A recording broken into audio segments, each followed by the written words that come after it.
Scour the battlefield. Defend your base.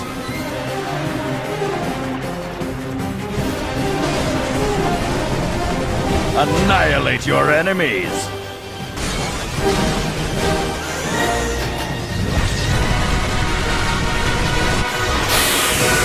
Following in the footsteps of last year's All for One, Ratchet and Clank continue their foray into multiplayer-oriented action with full frontal assault. This time, the focus is on competitive multiplayer, which requires you to balance making tactical decisions with blasting lots of things to smithereens. Playing either 1-on-1 or 2-on-2, your goal is to destroy the 6 generators in your opponent's base while ensuring that at least one of your own generators survives.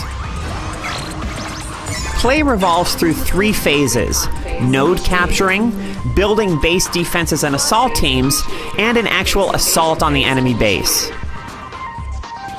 During the first phase, called Recon, you zip across the map, enjoyably aided by rocket boosters on the soles of your boots.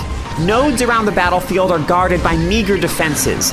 By defeating those forces, you can claim the node as your own. Of course, during this time, your opponent is also racing to claim nodes, and may even try to take nodes that belong to you. Capturing nodes rewards you with weapons for your hero, and more importantly, with bolts over time. The blue team captured Node 7. Those bolts start coming in handy once the squad phase begins. During this phase, you can spend the bolts you've got coming in on base defenses, turrets, barriers, mines, and so on, and on forces that assault the enemy base. Do you pour all your bolts into trying to build a nigh impregnable fortress?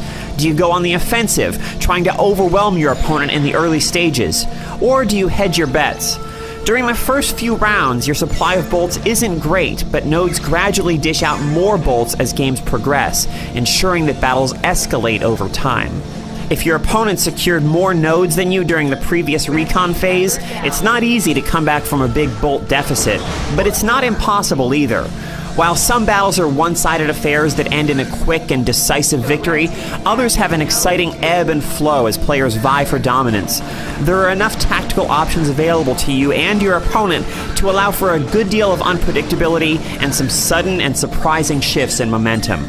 The red team captured Node 6. The squad phase gives way to the assault phase, during which any squads you purchased assault the enemy base and your base comes under attack from enemy forces.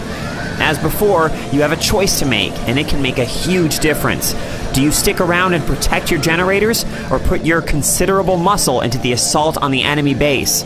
If your opponent's base is poorly guarded, your presence there can be the deciding factor in the battle.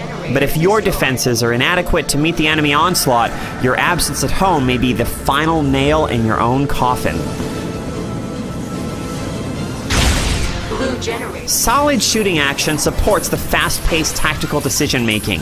You start out with a straightforward combustor, but as you take nodes, you can acquire an assortment of alternate weapons, as well as support items like the death-dealing robot sidekick Mr. Zircon and the deadly decoy known as Doppelbanger. Smart use of your arsenal can help you take nodes and fend off enemy attacks. And in true Ratchet and Clank tradition, weapons feel powerful and are fun to use. Mr. Zircon is here to kill you. Unfortunately, the AI of enemies you must sometimes train your weapons on isn't very sharp. You commonly find foes getting caught on the environment as they approach your base. Ranked competitive matches rate your performance and do a fine job of finding opponents at around your skill level. You can also host or join custom matches and play with friends. There's also a brief, rudimentary campaign which can be played either solo or in split screen or online co-op. Missions have you balance defending a base with scrambling out onto the battlefield to take out enemy strongholds, and it all culminates in a decent boss battle. If you come to full frontal assault hoping for a substantial single-player experience, like those offered by so many Ratchet & Clank games, however, you'll be disappointed. This $20 game does one thing well. It has a competitive multiplayer mode that blends tactics and action in a way that allows for some exciting and unpredictable battles. It's unfortunate that there aren't more multiplayer modes. Good as the one here is, you eventually wish for a change of pace.